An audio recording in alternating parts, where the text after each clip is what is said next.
The fishing village of Innsmouth Harbor hasn't lost a boat to storms in 40 years. The nets come up heavy with cod and mackerel every single day, year after year. While neighboring villages struggle with empty holds and mortgage payments, the elderly fisherman will tell you it's luck.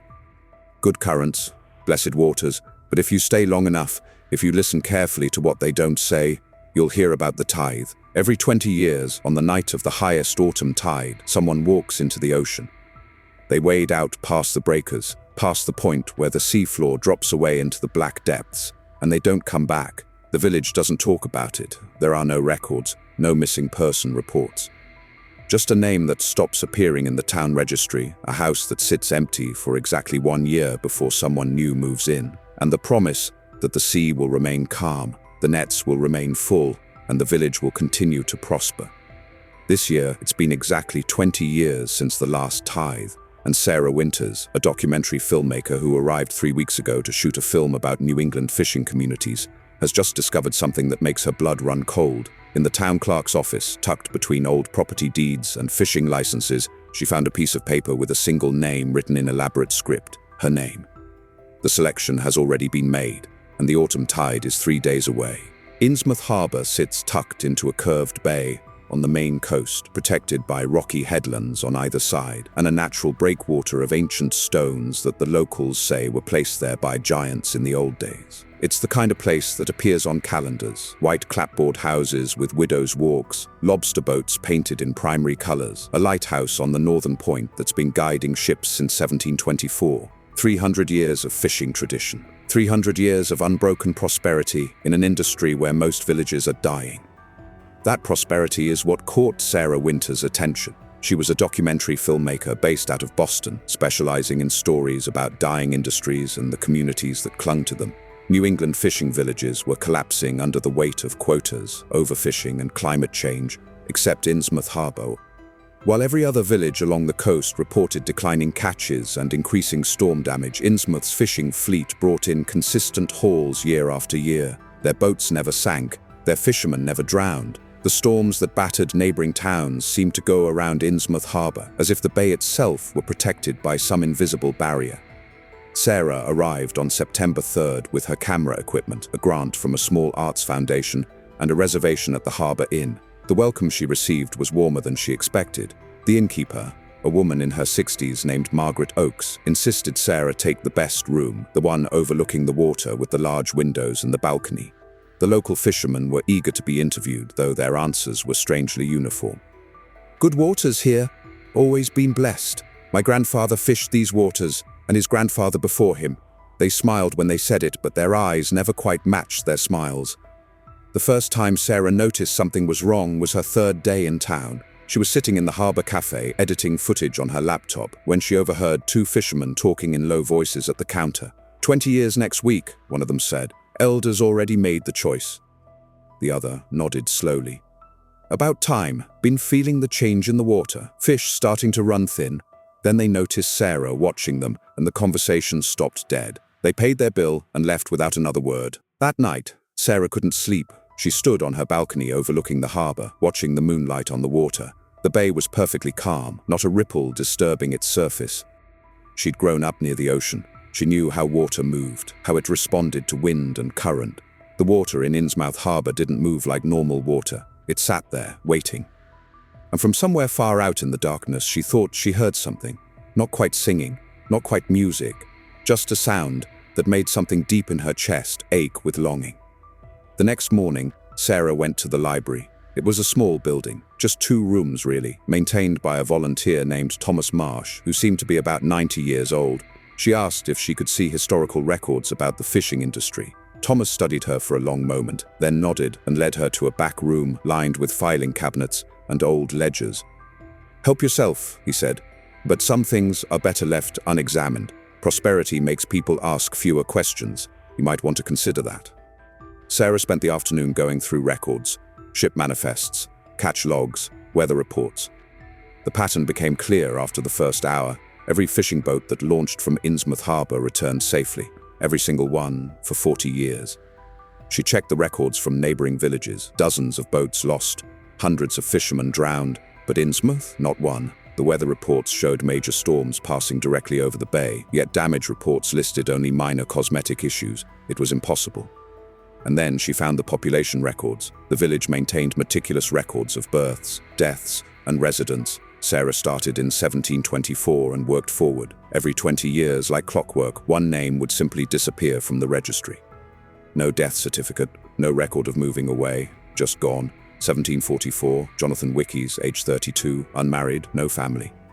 1764, Sarah Marsh, age 28, widow, no children. 1784, Robert Corey, age 41, drifter, arrived 6 months prior, on and on. The most recent was exactly 20 years ago. David Martinez, age 35, photographer, arrived July 1st, last seen September 27. Sarah photographed the records with her phone. Her hands were shaking. This was bigger than a documentary about fishing communities. This was something else. Something darker. She was about to leave when she noticed one more ledger on the bottom shelf, its leather cover cracked with age. She pulled it out and opened it. Inside, in handwriting from different eras, were names and dates going back 3 centuries. And at the very bottom of the most recent page, in fresh ink that couldn't be more than a few weeks old, was an entry that made her stomach drop. Sarah Winters arrived September 3rd, selected September 5th, tithe September 27th. They had chosen her 2 days after she arrived. Sarah ran back to the Harbor Inn, her heart pounding. She burst into her room and started throwing things into her camera bag. She had to leave, now. She didn't understand what tithe meant, but she understood selected, and she understood the pattern of people who disappeared. She grabbed her car keys and ran down to the parking lot behind the inn. Her rental car sat where she'd left it. She unlocked it, threw her bag in the passenger seat, and turned the key in the ignition. Nothing. The engine didn't even turn over. She tried again. Dead. Completely dead. The battery had been fine that morning. Sarah got out and popped the hood. The battery cables had been disconnected. Not loosened, deliberately removed. Someone had disabled her car. She looked around the parking lot. Empty, but she had the distinct feeling she was being watched. She went back inside and found Margaret Oakes in the kitchen, preparing dinner for the handful of guests. "Margaret, my car won't start. The battery cables are disconnected. Do you know anything about that?" The innkeeper didn't look up from the vegetables she was chopping. "That's strange. I'll have Thomas look at it in the morning. He's handy with cars." Sarah felt her anxiety rising. "I need to leave tonight. Is there a bus? A taxi?" Margaret set down her knife and finally looked at Sarah, her expression sympathetic. "The bus route changed 3 weeks ago. Doesn't come through Innsmouth anymore. Nearest taxi service is in Kingsport, but they don't come out here after dark. Bad roads." Sarah pulled out her phone to call for help. No signal. She had 4 bars that morning. Now nothing. But Margaret watched her checking her phone and sighed. "Cell service is unreliable here. The headlands interfere with the towers." She turned back to her vegetables. "You should stay for dinner, Sarah Winters. I'm making pot roast. You'll need your strength." The way she said it, "you'll need your strength," made Sarah's skin crawl. Strength for what? Margaret looked at her for a long moment. "For the ceremony, dear. It's an honor, really. The village doesn't take the selection lightly." Sarah backed out of the kitchen and went up to her room. She locked the door, shoved the desk chair under the handle, and tried to think. She was trapped. No car. No bus. No phone. And the entire village knew why she was here. They'd chosen her. They'd sabotaged her exit. Whatever this ceremony was, they intended to make sure she was here for it. She looked at the date on her laptop. September 24th. 3 days until September 27th. 3 days until the highest autumn tide. That night, Sarah didn't sleep. She sat at her window with her camera, recording everything. The harbor, the village, the way no lights came on in certain houses, the way groups of people gathered on the beach after midnight. Standing in silence, facing the water, and the sound, that terrible, beautiful sound that came from somewhere out in the deep. It was louder now, clearer, not quite singing, not quite words, but a call, a summons, and she felt something in her responding to it, something that wanted to walk down to that beach and wade into the water. The next morning, Sarah went back to the library. Thomas Marsh was sitting at his desk, reading a leather-bound book so old the pages looked like they might crumble if he turned them too quickly. He looked up when she entered. "You know," he said, "I've been the librarian here for 61 years. I've seen 4 tithes. The chosen never believe it at first. They always think they can leave." He closed his book. "You can't. The village won't let you. But more than that, the sea won't let you. Once you've been selected, once your name is written in the ledger, you belong to the deep. You'll feel the pull getting stronger. By tomorrow, you won't want to leave. Sarah's voice shook. I don't understand what's happening. What is the tithe? What are you people doing? Thomas stood slowly, his old joints creaking. Come with me. If you're going to be part of this, you should understand what it means. You should know the history. He led her to the back room again, but this time he unlocked a cabinet she hadn't noticed before. Inside were journals, logbooks, and documents that looked centuries old. Sarah spent the entire day reading. The oldest journal dated to 1724, the year the village was founded. It was written by a man named Josiah Marsh, one of the original settlers. The entries started normal enough, weather reports, fishing catches, births and deaths. But in the winter of 1724, everything changed. A storm had come, not a normal storm. Josiah described it as a rage from the deep, as if the ocean itself had declared war upon us. The fishing fleet was destroyed, 17 boats lost, 32 men drowned, the survivors were starving. In the spring of 1725, with the village facing extinction, a woman named Eliza Good came forward. She claimed she had the sight, that she could speak to what dwelled in the deep waters beyond the bay. The journal described her as strange, kept to herself, spoke to the waves. The village elders, desperate, allowed her to try. On the night of the highest spring tide, Eliza walked into the ocean. The entry was stark. She went under the waves at midnight. She did not surface. The water glowed with a pale green light. And then she was gone. The next entry was dated a week later. The storms have ceased. The fish have returned. Our nets are full. God has shown mercy upon Innsmouth Harbor. For 20 years, the village prospered. The entries documented unbroken success, calm seas, heavy catches. And then, in 1744, things began to change. The fish started disappearing. Small storms returned, and the villagers began to hear singing from the water at night. An elder named Ezekiel Waite wrote, "The price must be paid again. The compact must be honored. The deep remembers Eliza, and it hungers." In September of 1744, the village elders selected a man named Solomon Pike.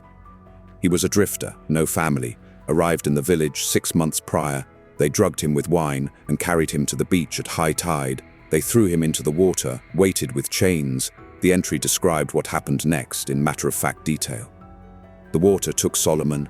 It glowed as it did with Eliza, and when the light faded, the water was calm again. The compact is renewed.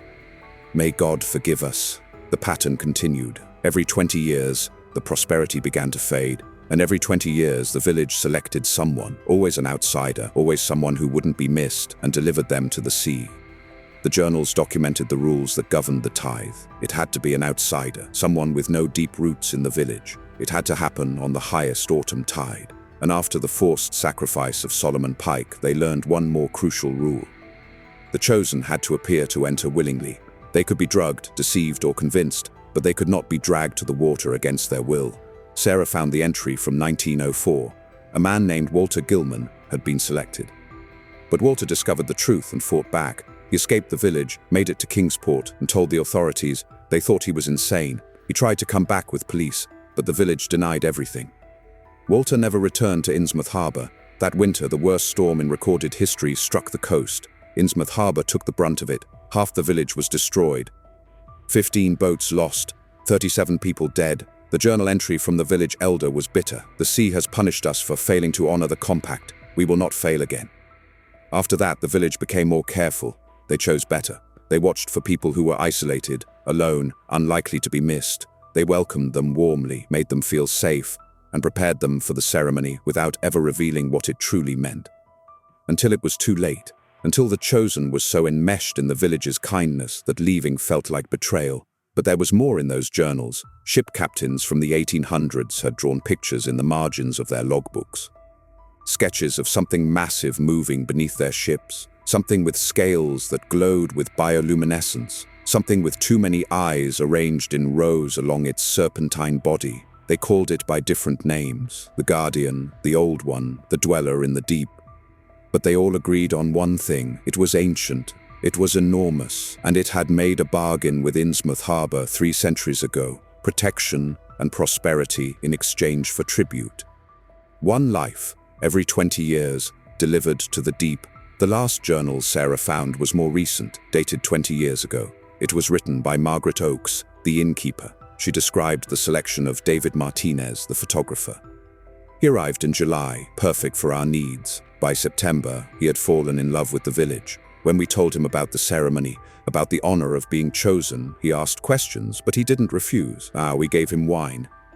We walked him to the water. He went under, the light came, and the compact was renewed.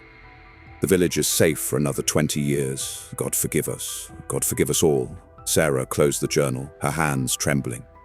She heard footsteps behind her. Thomas Marsh stood in the doorway. "Now you understand," he said. "Now you know what we are. What we've been for 300 years. Sarah's voice was barely a whisper. "You're murderers, all of you?" Thomas didn't flinch. "We're survivors. There are 347 people living in this village. Families, children. We've had 0 deaths from fishing accidents in 40 years. 0 boats lost. 0 lives destroyed by the ocean. The price is 1 life every 20 years. That's 15 lives per century, or do you know how many fishing villages have lost more than that in a single storm? The arithmetic is simple." "Cold, but simple?" Sarah stood, facing him. "I won't do it. I won't walk into that ocean for you." Thomas nodded slowly. "Then hundreds will die when the storms come. Their blood will be on your hands, but more than that, you'll die anyway. You've been selected, you've been marked. You feel it already, don't you? The call from the water? It gets stronger every hour. By tomorrow night, by the time of the highest tide, you won't want to refuse. You'll want to walk in. The deep has already claimed you. You just don't know it yet." 2 days left. Sarah spent them trying to find a way out that didn't exist. She walked the road out of town until she reached a barrier, a fallen tree, too large to climb over, too fresh to be natural. She tried the beaches on either side of the harbor, looking for a way to climb the headlands. But the rocks were sheer, impossible without climbing gear she didn't have. She tried to steal a boat. They were all locked, and when she tried to break into one, 3 fishermen appeared from nowhere and gently but firmly escorted her back to the inn. The village watched her constantly now. Not threatening, not hostile, just watching, making sure she stayed. Margaret brought her meals. "You need to eat, dear. You need to keep your strength up." The food was good. Sarah found herself eating even though she knew she shouldn't. The pull from the water was getting stronger. She could hear the singing clearly now, even during the day, a wordless melody that promised peace, rest, belonging. She caught herself walking toward the beach twice without meaning to, only snapping out of it when she felt the cold water on her ankles. On the morning of September 27th, the day of the highest autumn tide, Sarah was woken by Margaret knocking on her door. "It's time to get ready, dear. The ceremony is at sunset." Sarah didn't answer. She sat on her bed, staring at the wall. Part of her wanted to fight. Part of her wanted to scream. But another part, a part that was growing stronger by the hour, wanted to walk down to that beach, wanted to wade into the water, wanted to answer the call that had been pulling at her soul for days. She went downstairs at noon. The village had gathered in the town square, families, children. Old fishermen with weathered faces. They weren't celebrating. They weren't gleeful. They looked sad, resigned, guilty. The village elder, a man in his 70s named Ezra Waite, stepped forward. "Sarah Winters, you have been selected as this year's tithe. The compact must be honored. The village must be protected. We ask you, will you walk for us? Will you keep the waters calm and the catches full? Will you ensure that no child in this village grows up without a father? No wife becomes a widow? No family loses their livelihood to the cruel sea?" Sarah looked at the faces around her. These weren't monsters. They were people. Terrified people who had made a terrible bargain 300 years ago and didn't know how to break it. They had children to protect, families to feed, a way of life to preserve. And the thing in the deep was real. She'd heard it, felt it. There was no escaping it by running. The compact had been made. The price had to be paid. "I have questions," Sarah said. Her voice was steadier than she expected. Ezra nodded. "Ask." Sarah took a breath. "What happens when I go into the water? Do I drown?" Ezra exchanged glances with the other elders. "We don't know. No one has ever come back. We believe the deep takes you, claims you. What happens after that is beyond our knowledge." Sarah asked another question. "If I refuse?"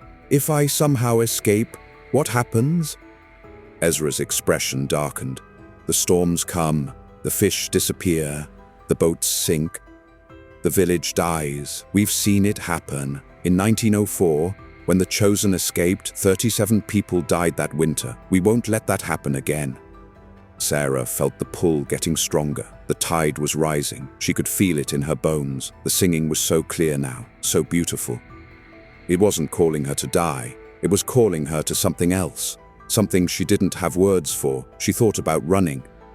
She thought about fighting, but she also thought about the children in the village square, about the families, about the arithmetic that Thomas had laid out. One life to save hundreds. And she realized something. She'd been alone before she came here. No close family, no partner. Her documentary work was her life, and it was a solitary life. Maybe this was why she'd been drawn to Innsmouth Harbor. Maybe she'd been selected long before she ever arrived. "I'll walk," she said. The words came out before she'd fully decided to say them, but once they were spoken, she felt a strange sense of relief. "I'll walk, but I want the truth. What am I walking into?" Ezra Waite stepped closer. "We don't know. The deep keeps its secrets. But we know this. Eliza Good walked in willingly 300 years ago, and the village has been protected ever since. Your sacrifice will be remembered. Your name will be honored. And 347 people will live because you chose to walk." They dressed her in white, a simple dress that fell to her ankles like something from another century. They gave her wine, but she refused to drink it. She wanted to be awake for this, present. If she was going to do this, she would do it with her eyes open. The whole village walked with her down to the beach as the sun touched the horizon. The tide was the highest she'd ever seen, the water reaching far up the sand. The singing was deafening now, not painful, just overwhelming. A chorus of voices that seemed to come from the water itself. Sarah walked to the edge, felt the cold ocean lap at her feet. She looked back once at the village, at Margaret, who was crying, at Thomas, who bowed his head, at Ezra, who watched with ancient eyes that had seen this 4 times before, at the children, who didn't fully understand but knew their parents were safe because of what she was about to do. Sarah turned back to the ocean. She took a step, then another. The water rose to her knees, her thighs, her waist. The singing grew louder, more insistent. She could see lights beneath the surface now, green and blue, swirling in patterns that hurt to look at directly. The water rose to her chest, her shoulders. She took a deep breath and ducked under. The salt water surrounded her, cold and somehow welcoming. She opened her eyes. Something was rising from the deep, something massive, serpentine, covered in scales that glowed with bioluminescence. It had eyes, so many eyes, arranged in rows along its body, and they all focused on her with an intelligence that was ancient and alien and utterly inhuman. Sarah thought she should be terrified. She thought this was the moment she would die. But the creature didn't attack. It circled her, slow and deliberate, and then she heard it. Not words. Not exactly, but meaning transmitted directly into her mind. "You came willingly?" "Yes." "You understand the compact?" "I do.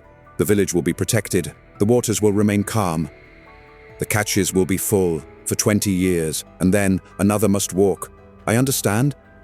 But you, who walked willingly, who chose sacrifice over safety, you will not die. You will become as Eliza became, guardian and intermediary. You will dwell in the deep and the shallows both. Yes, and you will watch over the village, and in 20 years you will help them choose. You will know who is ready, who is willing, who understands." Sarah felt something changing. Her lungs didn't burn. Her body didn't fight for air. The cold water felt like home. She looked down and saw her hands beginning to shimmer with the same bioluminescence as the creature's scales. She was transforming, not dying. Becoming something else, something ancient, something that belonged to the deep. The creature's many eyes blinked in what might have been approval. "Welcome, Guardian. The compact is renewed." And then it descended back into the darkness, its massive form disappearing into the depths. Sarah floated there, no longer human, not yet whatever she was becoming. She could breathe the water. She could hear the songs of things that had no names. She could feel the village above, sleeping peacefully, protected by her sacrifice. On the beach, the villagers watched the water glow with green and blue light. They watched as the light faded. They waited to see if Sarah would surface. She didn't. Ezra Waite bowed his head.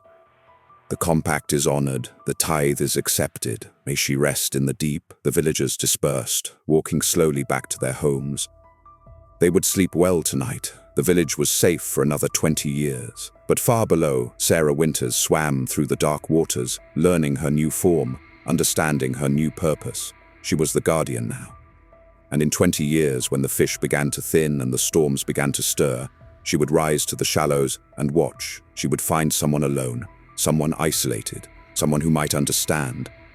And she would sing to them, call to them, draw them to Innsmouth Harbor, because the compact must be honored. The village must be protected, and the deep always gets its due.